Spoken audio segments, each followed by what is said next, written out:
Welcome everyone. I am Sri Aravinda Krishnan Thyagarajan.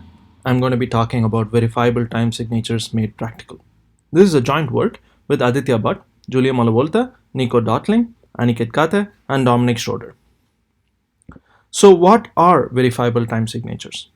In this primitive, we have Alice who has a message M and a signature sigma A on the message. She generates a commitment on this signature such that the commitment can be opened after time t using a public algorithm to reveal the embedded signature sigma A.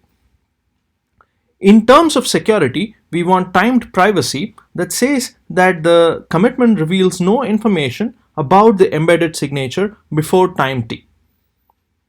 We additionally want verifiability that says that one can publicly verify if the commitment embeds a valid signature and can be opened in time t.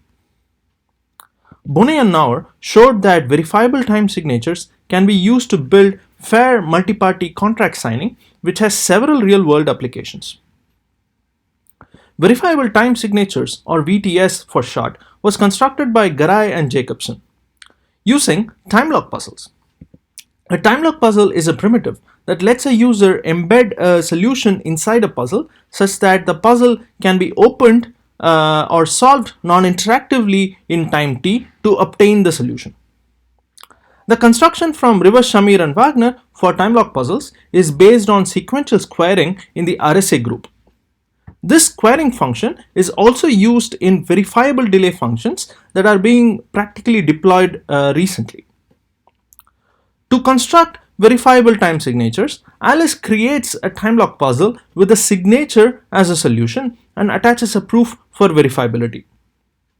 Unfortunately, the downside of their construction is that for the proof, we require large setup parameters. Specifically, the size of the parameters is proportional to t, where t is much larger than 10 power 9 if we want reasonable hiding times for the VTS. Clearly, this is not scalable in settings where user has a low storage device or has to store these parameters for many instances. Also, their construction is tailored for specific signatures and we are not aware of any implementation of their construction.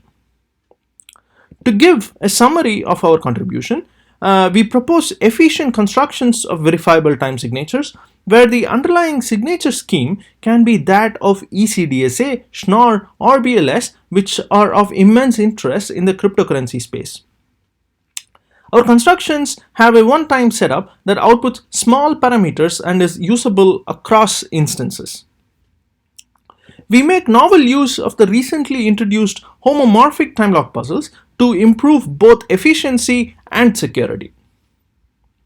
We also propose a range proof protocol for the homomorphic time lock puzzles that is highly batchable. The proof size of the range proof is independent of the number of puzzles for which you are proving the range proof for.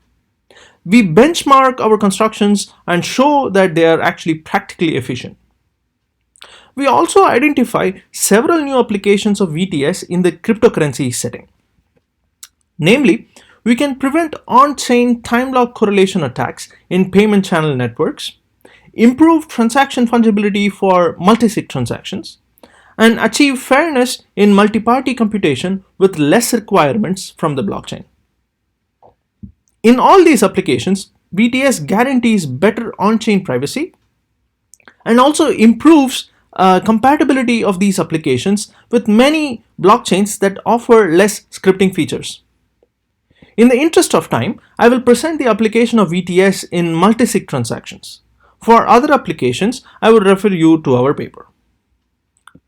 Multisig transactions have applications in distributed wallets, achieving fair computation, among many others. In this setting, we have parties that share an address. This means that if we have a transaction that spends from this address, the transaction has to be signed by all these users before it is accepted on-chain.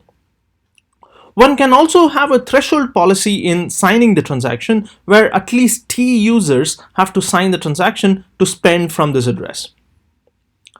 Note that in such a shared address, it is possible that some or most of the users may simply go offline and never sign. This prevents even a honest user from spending from this address. To prevent this, we have a redeem transaction that spends from this address and sends the coins back to the users after time t. This ensures that if users go offline, then honest users are guaranteed that after time t, using the redeem transaction, they can get the funds back from this shared address. But note that the time lock script of the redeem transaction distinguishes this kind of a transaction from a regular transaction on chain. This affects the fungibility of the coins stored in this shared address. Also, this is not compatible with blockchains that do not have the time lock script functionality.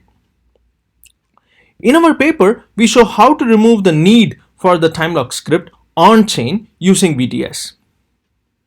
Intuitively, we will mimic the locking time of the redeem transaction off the chain using VTS.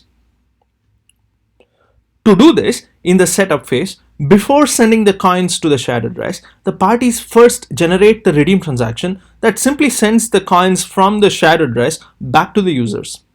Note that there is no time lock script in this redeem transaction now. Each of the parties then sign this transaction and generate a VTS of their signatures and share the VTS among the users involved. The VTS are here generated with hiding time t. Parties then sends the coins to the shared address and post it on the blockchain.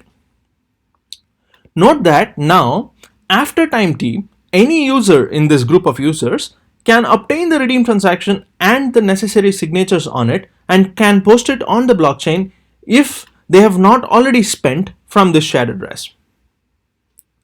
We are now able to ensure that there is no time lock information on chain. And a significant consequence of our protocol is that even if all but one party is honest, the party is guaranteed that she will get the funds back after time t. Let me give you a brief overview of our techniques in constructing VTS. We have a setting with a message M, a public key pk, and a signature sigma. The committer wants to generate a VTS of this signature.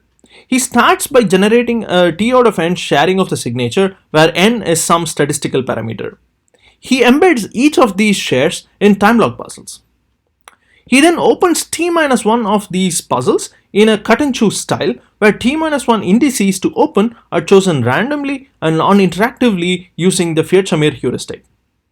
Finally, the committer obtains a commitment that are the unopened puzzles and a proof for verifiability, which are the opened puzzles. At the end of the commit phase, we have the unopened and open puzzles. During verification, the verifier first verifies if the opened signature shares are valid, which we can do efficiently for signature shares of BLS, ECDSA, and Schnorr. This step ensures that there is at least one more valid share in the unopened puzzles. He then solves the unopened puzzles to obtain the other shares. He now knows enough shares to recompute the correct signature that was embedded. I skipped several details relating to optimizations and security. Specifically, we can improve the puzzle solving efficiency by using the recently introduced linearly homomorphic time lock puzzles to homomorphically pack the unopened puzzles together and end up solving a single puzzle. This is also crucial for security as we want honest and adversarial parties to spend only time t with low parallelism to force open the VTS. For the above to work, we require range proofs over these puzzles to ensure correctness in homomorphic packing. For this, we give a highly batchable range proof where we can prove range proofs over a batch of puzzles in one shot. I refer you to our paper for more details and efficiency measurements of the above operations. In conclusion, we present practical constructions of VTS for signature schemes of interest for cryptocurrencies. We identify several new applications in this space where using VTS we can achieve better privacy and compatibility. In terms of open problems, it is interesting to see if we can have VTS for other signature schemes with nice properties, and in general if we can have more applications of VTS itself. I highly encourage you to take a look at our VTS implementation and also the paper. Thank you for listening. Stay safe and be healthy.